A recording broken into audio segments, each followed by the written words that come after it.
The first sign was a violation of the sky. On Xylos, the sky was a sacred constant, a silken canopy of lavender and rose, punctuated by the gentle, predictable orbits of its twin moons, Elara and Cygnus. Its tranquility was a promise, a soft blanket under which the Xylan people lived their lives of cautious harmony. Storms were rare, meteorological temper tantrums that passed as quickly as they came. Nothing fell from the sky except for the seasonal crystal pollen and the gentle rains that fed the amethyst grasses.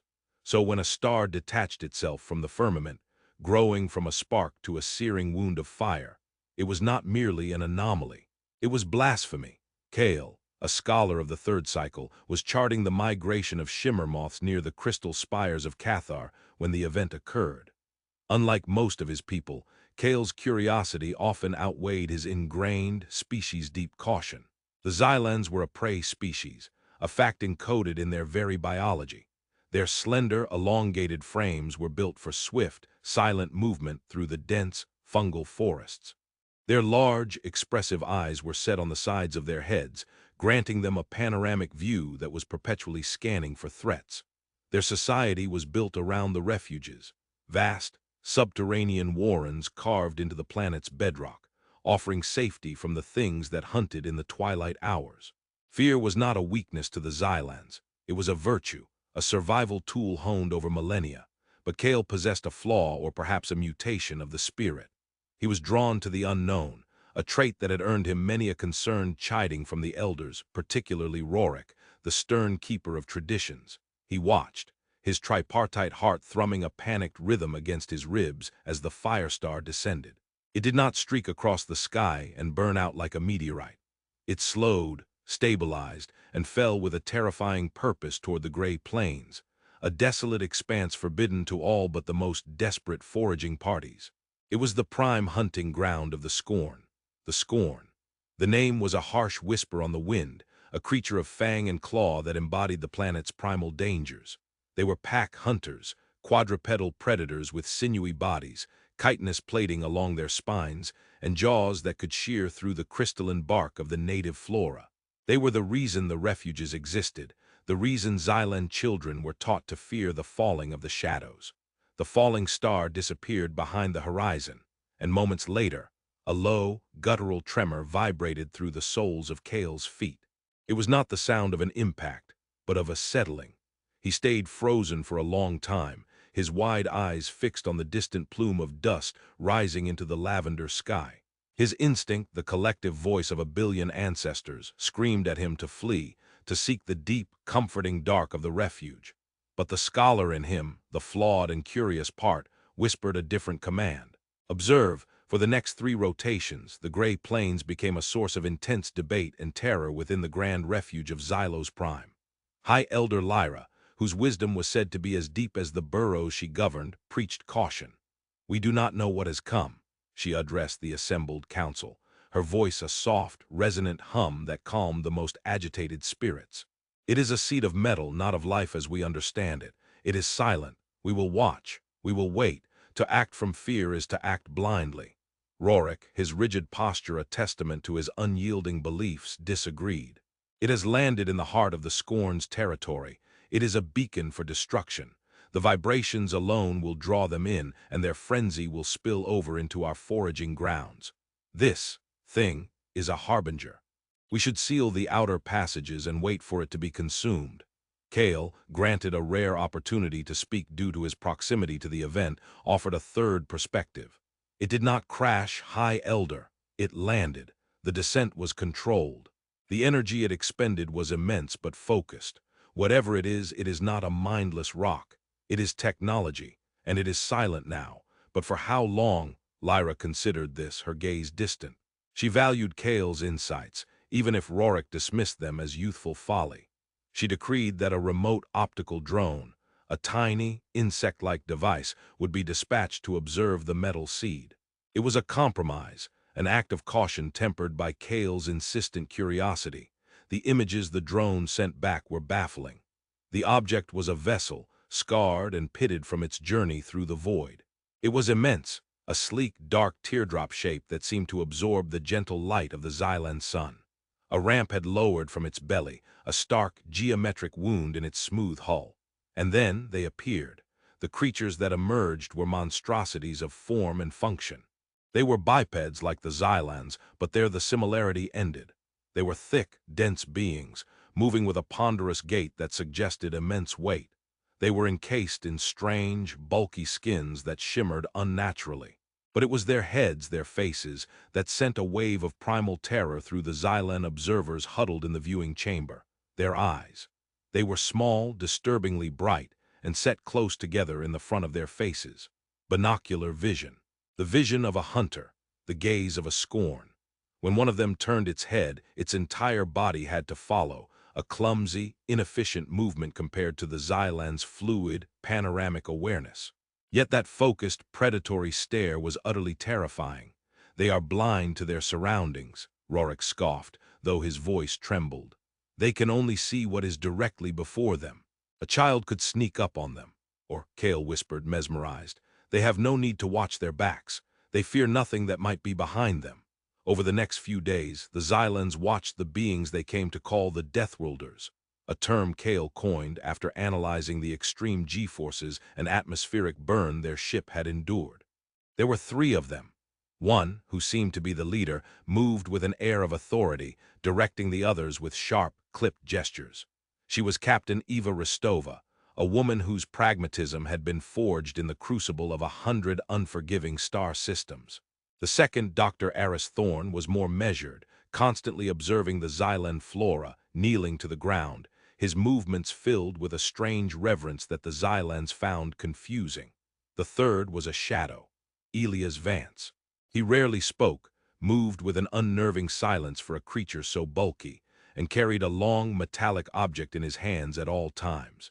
His head was on a constant, slow swivel, his forward-facing eyes methodically sweeping the horizon. He was the Watcher. The Xylans could not comprehend them. They set up glowing pylons that hummed with energy, creating a perimeter. They deployed smaller drones that zipped through the air, gathering data. Aris Thorn would often stand at the edge of their camp, looking out toward the distant crystal spires, a look of profound curiosity on his face. He seemed to sense they were being watched, but his gaze held no malice. Their ship must be damaged, Lyra concluded after a week of observation. They are stranded, they are setting up a camp for survival, remained unconvinced.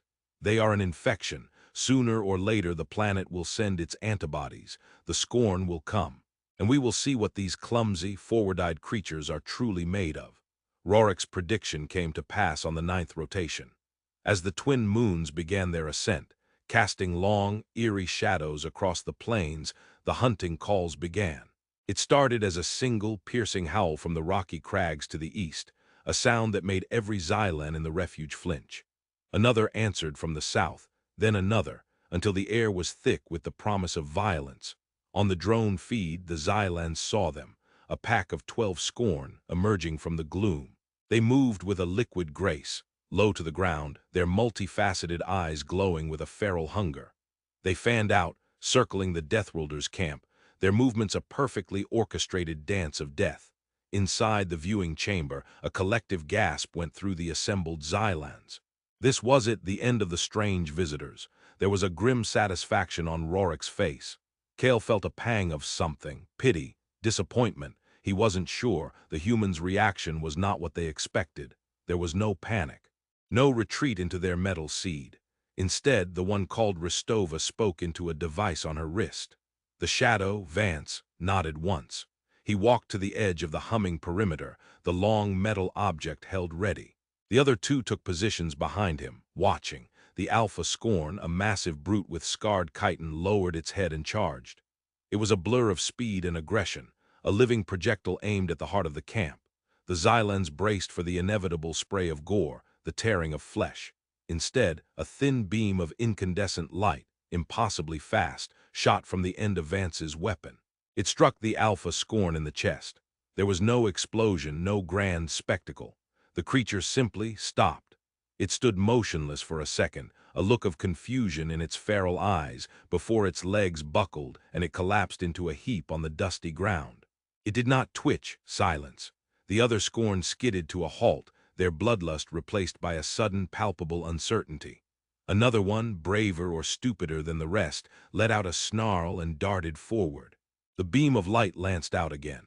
Another corpse joined the first. The remaining scorn broke. Their sophisticated pack tactics dissolved into primal terror. They turned and fled, yelping and screeching, disappearing back into the shadows from whence they came. The entire encounter had lasted less than 20 seconds. In the Xylan viewing chamber, the silence was absolute. It was a silence born of shattered reality. They had just witnessed the impossible. Two scorn, the nightmares of their world, killed without a struggle, without a fight, dispatched with the casual ease of swatting an insect. But the true horror, the act that would forever sear itself into the Xylan psyche, was yet to come. Rostova and Thorn walked out to join Vance. They stood over the two dead scorn. The Xylans watched, expecting what? A burial. A ceremonial disposal. Vance holstered his weapon and produced a large, sharp blade. With methodical, practiced movements, he began to butcher the scorn carcasses. He stripped the chitin, carved off thick haunches of muscle and sinew, and piled the raw, bloody meat onto a sterile sheet Thorn had laid out. The Xylans watched, their minds refusing to process what their eyes were seeing. They were dismantling their monsters. They were harvesting them. Then they carried the meat back to their camp. They set up a device that produced a controlled, open flame, another terrifying violation of natural order. And they began to cook it. The drone's audio sensors, designed to pick up the faintest of sounds, transmitted the soft, insidious hiss and sizzle of searing flesh. Its chemical sniffers, calibrated to detect pollen and atmospheric toxins, registered a new scent wafting on the breeze. It was a rich, smoky, greasy aroma, utterly alien and profoundly nauseating.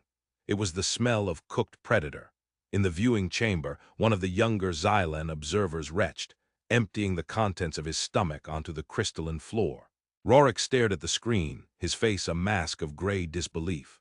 Lyra's hands were clenched so tight her knuckles were white. Kale felt a cold dread creep up his spine, a dread far deeper and more chilling than the fear of any scorn. He finally understood. The forward-facing eyes weren't a weakness. The heavy, powerful bodies weren't clumsy. The lack of panoramic vision wasn't a flaw. It was a specialization. These creatures didn't fear the hunters of this world because, on their own world, they were the hunters. They had not come to Xylos and found monsters. They had found a new food source. They are not just killing them, Kale whispered, his voice trembling, the words falling like stones into the horrified silence of the chamber. They are eating them. Discovery hung in the air, a poisonous vapor that choked the very soul of their civilization. The beings from the sky were not stranded visitors. They were not explorers. They were something far, far worse. They were apex predators. And they had just tasted the flesh of Xylan nightmares. The revelation sent a shockwave through the grand refuge. The news, transmitted in hushed, horrified tones through the communal communication network, paralyzed the populace. The drone feed became the single, obsessive focus of the entire Xylan civilization. Every action the humans took was scrutinized, analyzed, and interpreted through the new, terrifying lens of their predatory nature. When Dr. Thorn was seen carefully collecting soil samples, the Xylans no longer saw a scientist. They saw a farmer assessing the land for future cultivation. When Captain Rostova studied star charts on a projected display, they saw a conqueror planning her next move. And when Elias Vance cleaned his rifle, the act was no longer one of maintenance, but of a butcher sharpening his knives. The most disturbing spectacle was their consumption. They ate the cooked scorn meat with an unnerving gusto, sitting around their fire, their forward-facing eyes crinkling in what the Xylan's behavioral analysts could only interpret as pleasure. They were feasting on terror itself. The council was in perpetual session. Rorik, his initial grim satisfaction curdled into pure, unadulterated fear, became the voice of doom. "I was wrong," he admitted, his voice raw. "I thought the scorn would be their end, but they are to the scorn what the scorn are to us. They are a higher order of violence. They don't just kill to survive, they savor the flesh of killers. This is a level of cosmic savagery we cannot comprehend. We must sever all observation, seal the refuge, and pray they leave." Kale, however, found himself torn. The horror was real, a physical weight in his chest. But the scholar in him was captivated by a terrifying, fascinating logic. But they didn't attack us, Elder Rorik. They were attacked and they defended themselves. Their defense was absolute. They possess a power we have only dreamed of. Is a storm evil for its strength? Is a river evil for its relentless flow? Their nature is predatory, yes, but is that nature inherently malevolent? You speak heresy, young one, Rorik snapped. To kill is a tragedy, a failure of harmony. To consume the kill, to turn another sentient being's life force into your own, that is an obscenity. They are monsters. High Elder Lyra listened, her ancient face a mask of deep contemplation. She held up a slender hand, silencing the chamber. Rorik's fear is the fear of our people. It is valid. Kale's questions are the questions of a mind seeking to understand, not just react. That, too, is valid. We know what they are. But we do not know why they are here. We do not know their intent. To seal ourselves away is to remain ignorant, and ignorance is a luxury we cannot afford. Lyra's wisdom prevailed. The observation continued. But a new directive was issued. Prepare for contact. If the Deathworlders were to stay, the Xylans needed to understand them, to gauge the threat they posed. Kale was tasked with leading a small, specialized team to devise a method of communication, using the universal linguistic patterns of mathematics and elemental physics. Meanwhile, on the surface, the dynamic had shifted. The Scorn, not being fools, gave the human encampment a wide berth. For the first time in recorded history, the Gray Plains were quiet at night. This created an unforeseen consequence. The local fauna, small herbivores and grazers that were the Scorn's usual prey, began to flourish. The plains, once a desolate killing field, were showing faint signs of renewed life. The humans, by their mere presence, had created a bubble of peace through an act of supreme violence. This paradox was not lost on Kale. The day of first contact was born of human initiative. After 2 weeks of methodical work, their ship, the Odyssey, seemed to have completed its most critical repairs. A low hum replaced its silence. Captain Rostova, it seemed, was ready to engage with the locals, she and Doctor. Thorn, leaving Vance to guard the ship, walked out onto the plains, unarmed.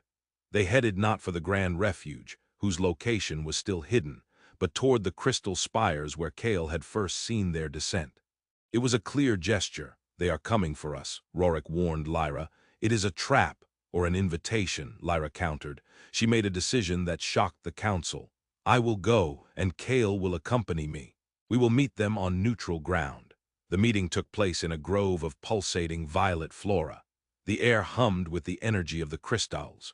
Lyra and Kale stood, their slender forms dwarfed by the landscape, as the two humans approached. Up close, the Deathworlders were even more intimidating. They were mountains of muscle and bone, their strange, soft skin and coarse head fur a jarring sight. Their scent was sharp, salty, and utterly alien. Rostova stopped a respectful distance away. She raised an open hand, a gesture they had seen her use with her crew. The Odyssey's universal translator, having analyzed the Xylans' broadcast communications, crackled to life on a small device on her wrist. Greetings, the synthesized voice chirped, the words stripped of all nuance. We are human, we mean no harm. Lyra, holding her own translator device prepared by Kale's team, responded. Her voice was steady, calm. We are the Xylan, this is our world. Why have you come here, Doctor? Thorn stepped forward slightly, his expression soft and to Kale's surprise gentle. Your world is beautiful, remarkable biology. We are explorers, our ship needed repair. We will leave soon. Kale felt a flicker of hope. Explorers. Not conquerors. But then Rorik's voice echoed in his mind. A predator's first move is to lull its prey into a false sense of security. The conversation was slow, stilted, a painstaking exchange of basic concepts. The humans, Rostova and Thorn, explained they were part of a vast network of civilizations, a galactic federation. They spoke of their home world, Earth, a place Thorn described with a strange mix of love and scientific detachment. Gravity is high, Thorn explained. Weather is violent. Life is competitive. Competitive, Kale thought. A chillingly elegant euphemism. Then came the moment that would define the interaction. Captain Rostova, in what was clearly intended as a gesture of goodwill and peace, offered a gift. She retrieved a sealed, insulated container from a pack on her back. "We offer sustenance. A gesture of friendship," the translator buzzed. She opened the container. Inside, laid neatly on a leaf, were several strips of dark, cooked meat. It was the flesh of the scorn. The smoky, greasy smell, now concentrated and immediate, assaulted Cale's senses. He involuntarily took a step back, his entire body recoiling. Lyra remained perfectly still, but Cale could see the fine tremor in her hands.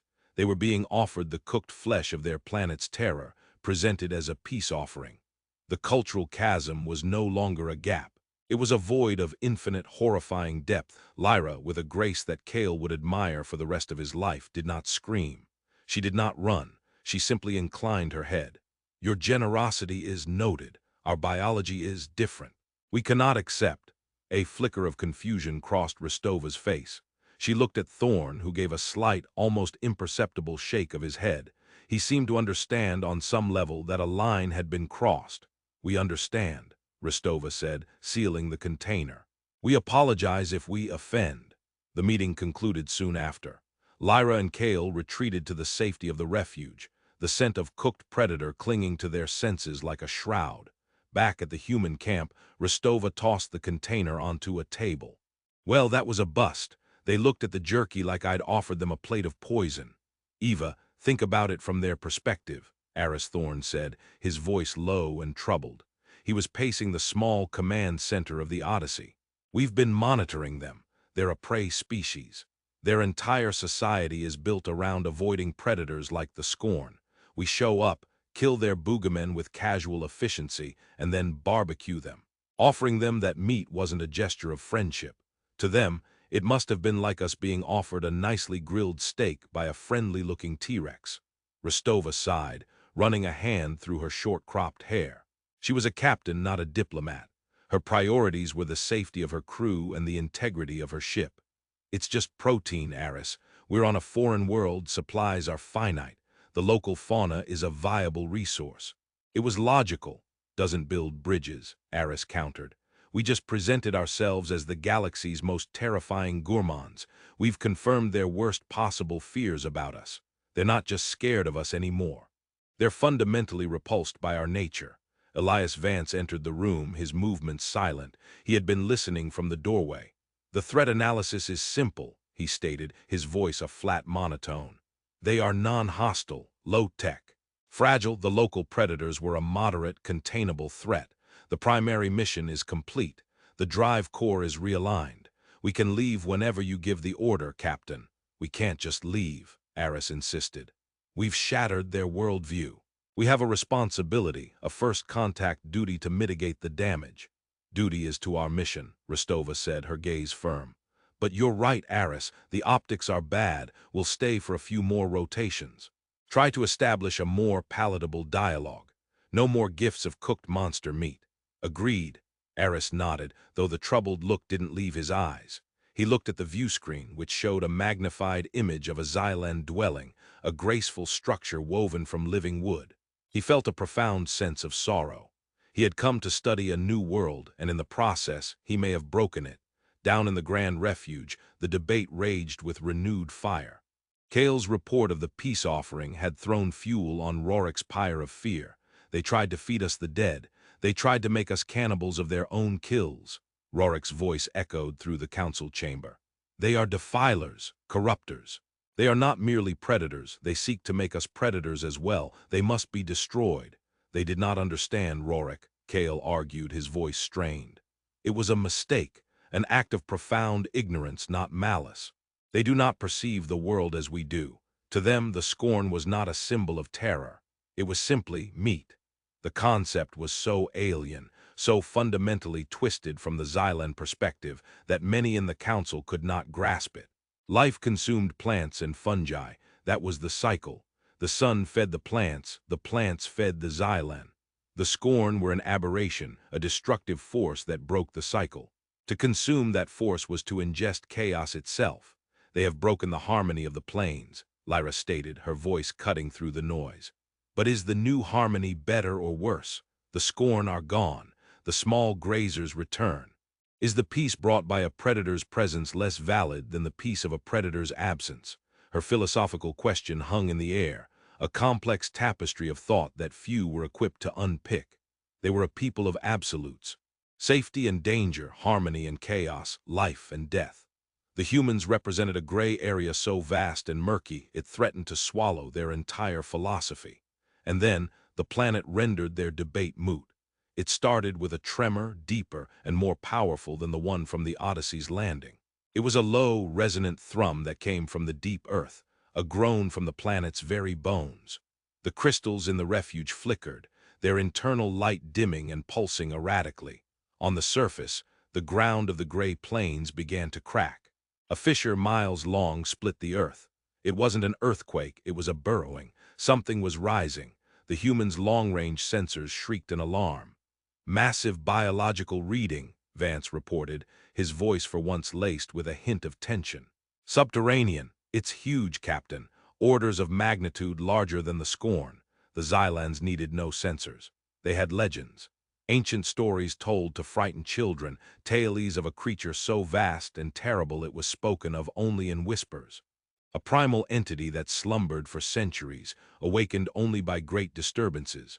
The Xylans had called it the Kralger, the devourer of deep places. They had thought it was a myth. A colossal, armored head burst from the earth in the center of the plains. It was a nightmare of chitin and rock, a head the size of a Xylan dwelling, with a maw filled with grinding, crystalline teeth. Its body, a serpentine horror of segmented plates and dozens of rock-shattering limbs, continued to pull itself from the depths. It dwarfed the Scorn, making them seem like insects by comparison. The vibrations from the Odyssey's landing and repairs, it seemed, had served as a cosmic alarm clock, and it was heading directly for the grand refuge of Xylos Prime. Its senses had locked onto the largest concentration of life in the region, the tens of thousands of Xylans huddled in their burrows. The Kralger was not a predator in the way the Scorn was. It was a geological event, a force of nature. It did not hunt, it harvested. Inside the refuge, panic erupted. The seals were slammed shut, but they all knew it was a futile gesture. The Kralger did not use passages. It made its own. The solid bedrock that had been their ultimate sanctuary for millennia was about to become their tomb. Rorik was on his knees, chanting an ancient prayer of endings. Kale stood with Lyra, watching a seismic monitor as the Titanic signature drew closer, a red icon of doom. "So this is how it ends," Lyra said softly, a deep sadness in her voice. "Not to the fangs of the Scorn, but to the hunger of the world itself." The Odyssey, the atmosphere was electric. "It's ignoring us," Vance reported, his eye pressed to a tactical scope. "Its trajectory is fixed on a point 6 kilometers south-southwest. A massive network of caves, according to our geological survey. It's the Xylan settlement, Captain. It's going to wipe them out." Aris Thorne's face was pale. "Eva, we have to do something." "That thing is not on any threat chart I've ever seen," Rostova said, her knuckles white as she gripped the command chair. "Engaging it is a risk to the ship, to the crew.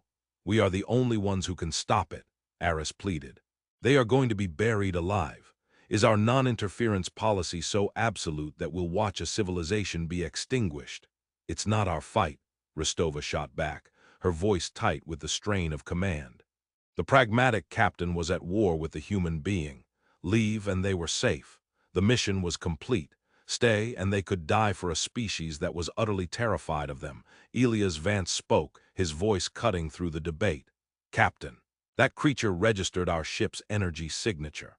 It is currently ignoring us because it has detected a larger, more immediate food source.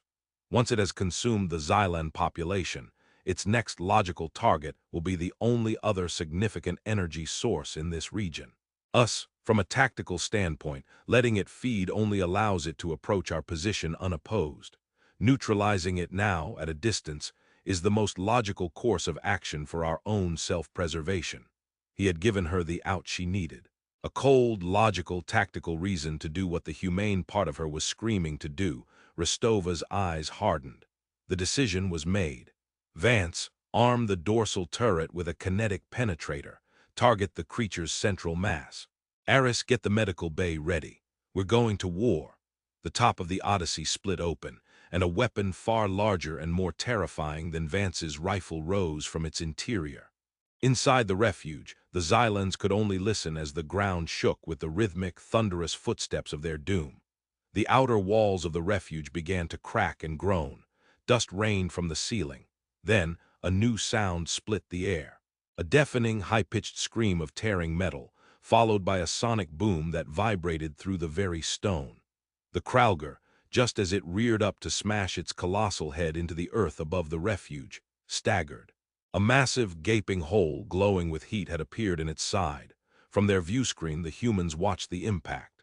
The kinetic slug, a dense rod of tungsten fired at near-light speed, had pierced the creature's thick hide.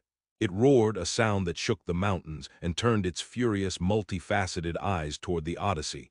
Vance's logic had been sound. The creature now saw them as a threat. "It's turning," Vance called out. "It's coming for us." "Fire again," Rostova commanded, her voice ice. The turret fired again and again. Each impact was a miniature earthquake. The Kralger was unbelievably resilient. It took 3 direct hits to its torso before it began to slow, its massive legs buckling.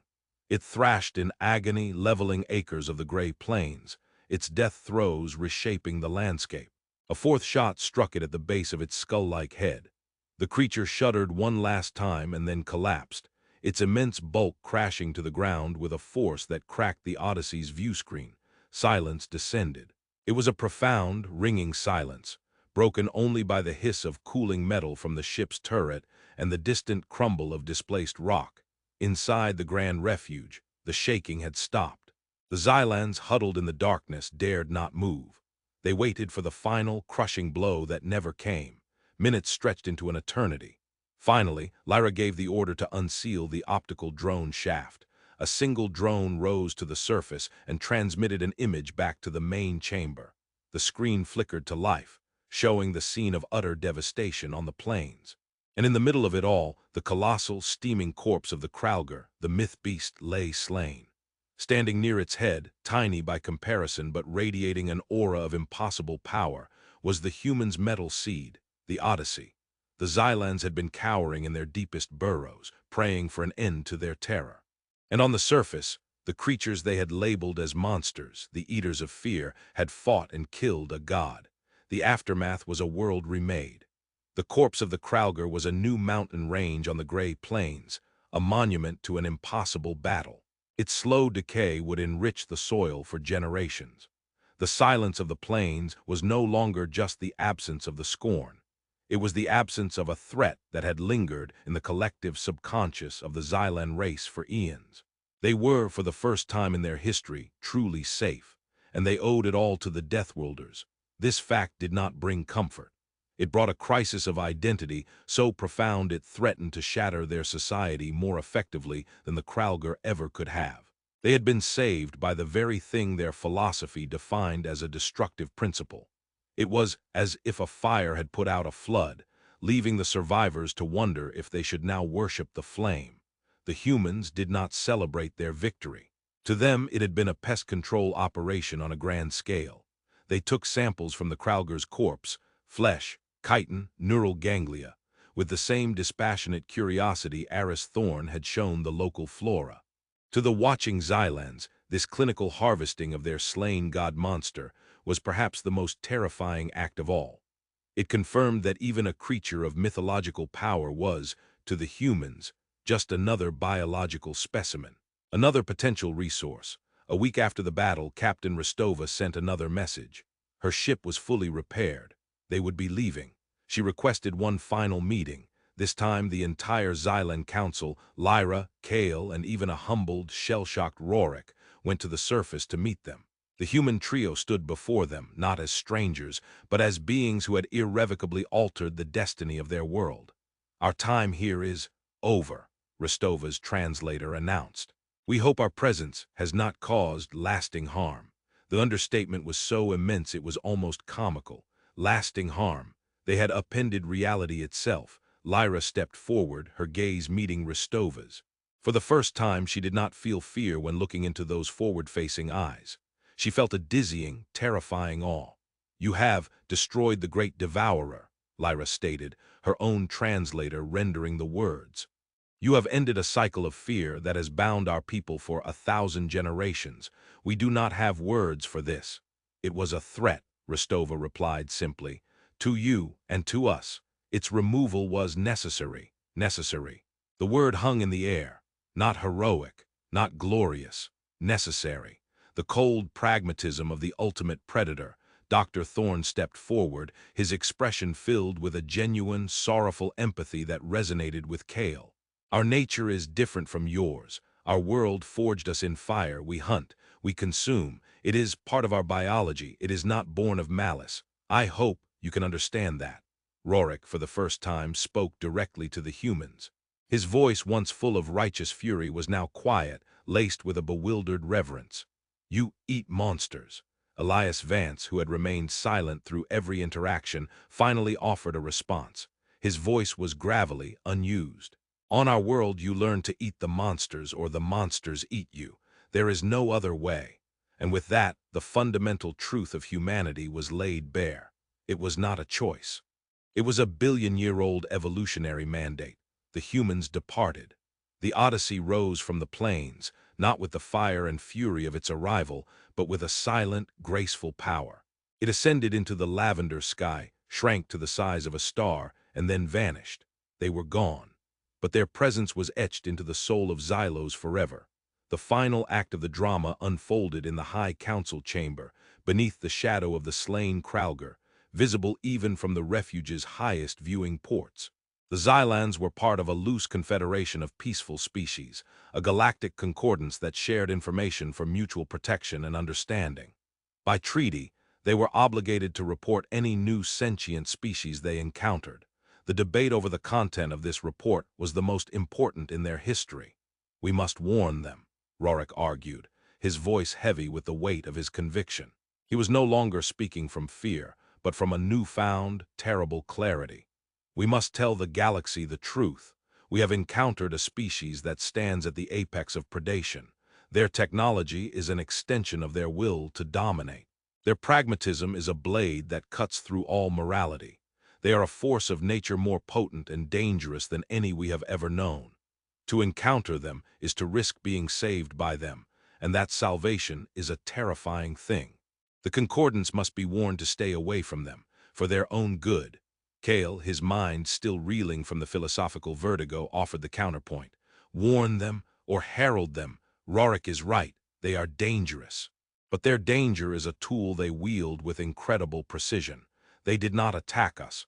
They did not enslave us. They did not demand tribute. They defended themselves, and in doing so, they liberated us. They solved a problem we thought was eternal. Are we to condemn the surgeon's knife because it cuts? This species, this humanity, they are the galaxy's immune system. They are the ones you call when a star is dying, when a rogue intelligence is threatening a system, when a Kralger awakens. They are the monsters who hunt other monsters. We should not warn the galaxy about them. We should tell the galaxy where to find them. The chamber was divided. Savior or destroyer, protector or plague, they were both. They were neither. Finally, all eyes turned to High Elder Lyra. She had been silent, her gaze fixed on the distant horizon, on the world the humans had unmade and remade. Her face, etched with the wisdom of her years, was now etched with the burden of a question that had no answer. She began to dictate the message, her voice soft but firm, each word chosen with the care of a poet composing an epic. Kale transcribed her words onto the official data slate. The message began not with a warning or a proclamation, but with a story. It told of the gentle world of Xylos, of the fear of the scorn, of the myth of the Kralger. It described the arrival of the metal seed and the strange, forward-eyed beings from a world of violence.